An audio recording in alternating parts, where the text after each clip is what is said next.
One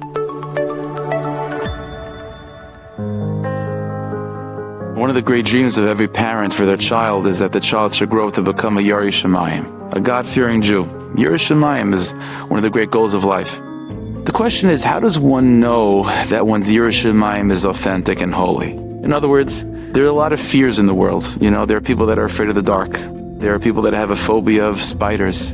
How do you know that if a person's avoiding muksa, and a person's avoiding seeing the wrong things, and a person's avoiding doing averis, maybe they just have a fear of punishment, maybe they just have a phobia of muksa. How does one know that their religiosity is in truth a holy expression of Yarei Shamayim?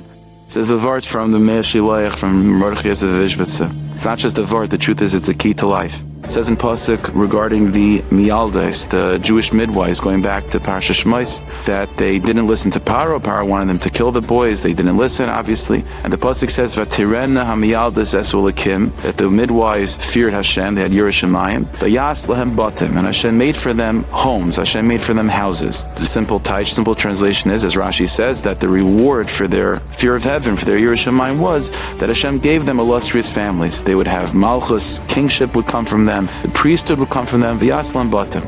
Said the Ishbitzer like this. The pasuk is saying something deeper. The pasuk is saying, how do you know if your fear, if your avoidance of the wrong things is coming from a healthy, holy Yarei Shamayim, as opposed to otherwise? How do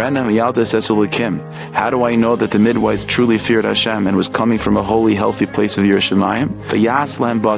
Is because their Yarei Shamayim produced for them Yishuv Hadas, a sense of peace and a sense of tranquility and a sense of calm, which is what a house represents. When you enter into your home, hopefully, it should come with a sense of peace and tranquility. The sign, the siman of true Yarei Shamayim is when the Yarei Shamayim produces batim yishuv hadas. If a person is going through life in avodas Hashem and keeping mitzvahs and avoiding averis, but it's coming with anxiety and it's causing pressure, and the person feels overwhelmed by that, they have to re-engage with Yiddishkeit. That's not coming from a healthy place. It's not trying to just avoid pitfalls and trying to avoid Gehenna and so on out of self-preservation. It's about trying to connect to Hashem and trying to grow closer in that experience and avoid severing that experience. When a person realizes that, then their avodas Hashem results in yeshiva das and peace of mind and a sense of accomplishment and a holistic sense of peace. That's a healthy Yarei Shamayim. Hashem should bless us that in every single effort that we do in our avodas Hashem, we should be zocheh to experience more yeshiva das, more menuchas nefesh, more simchas chaim, more sense of accomplishment, and that should only propel us even further in our avodas Hashem to go from strength to strength.